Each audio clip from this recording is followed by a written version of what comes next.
नमस्कार मंडळी, स्वागत आहे तुमचं माझ्या यूट्यूब चॅनलमध्ये।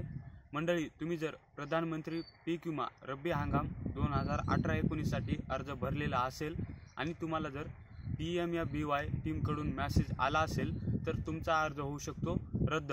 तर मंडळी, आज आपण या व्हिडिओमध्ये पाहणार आहोत जो तुम्हाला मेसेज आलेला आहे तो काय आहे आणि तुमचा अर्ज रद्द होऊ नये यासाठी तुम्हाला काय करायचे आहे ते। तर मंडळी, या व्हिडिओला सुरुवात करण्यापूर्वी तुम्ही जर माझ्या यूट्यूब चॅनलवरती प्रथमच आलेले असाल किंवा आणखीनही माझ्या यूट्यूब चॅनलला सबस्क्राईब केलेले नसेल तर तुम्हाला या व्हिडिओखाली लाल कलरचे सबस्क्राईब बटन दिसत असेल ते दाबायचे आहे आणि त्यासमोर येणाऱ्या घंटीलाही दाबायचे आहे। त्यामुळे मी बनवलेले नवीन व्हिडिओ तुम्हाला सर्वात अगोदर पाहता येतील। तर चला सुरू करूयात आपल्या आजच्या व्हिडिओला। तर मंडळी, PMFBY या टीमकडून जो शेतकऱ्यांना मैसेज पाठवण्यात आलेला है तो मैसेज मैं तुम्हाला इथे वाचून दाखवतो।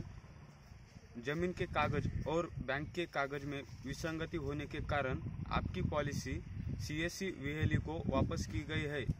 आपसे अनुरोध है कि सही कागजात जल्द से जल्द वेहली को दे जिससे आपकी पॉलिसी पर कार्यवाही की जा सके। धन्यवाद PMFBY टीम।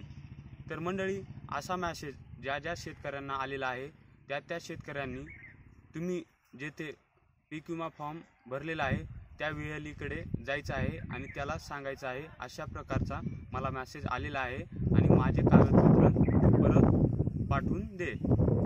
असं केल्यानंतर शेतकरी मित्रांनो, तुमचा पीक विमा तुम्हाला नक्की मिळणार आहे। तर धन्यवाद मंडळी हा व्हिडिओ पाहिल्याबद्दल। जर तुम्हाला हा व्हिडिओ आवडला असेल तर या व्हिडिओ खाली तुम्हाला लाईकचं बटन दिसत असेल ते दाबायचं आहे आणि हा व्हिडिओ जास्तीत जास्त शेअर करायचा आहे। आणि जर तुम्हाला या व्हिडिओबद्दल किंवा आणखी कसल्याही प्रकारच्या पीक विम्याबाबतीत अडचणी असतील तर तुम्ही कमेंट बॉक्समध्ये विचारू शकता।